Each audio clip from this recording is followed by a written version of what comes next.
PowerPoint tips and tricks number 1. PowerPoint tips and tricks number 1, custom line spacing.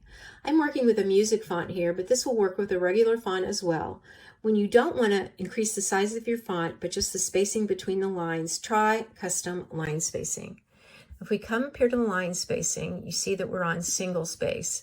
Let's go to 1.5. Wow, that really pulls it off the page. So I need something that is between those. So I'm going to come, let me put it back to 1, and I'm going to come back to line spacing options. And if I come down here to the bottom and I go to exactly, I see 115.2. Let's bump it up because we want extra space because I went back to single space. And let's go 10 points higher to 125. Let's see what that looks like. That definitely increases it.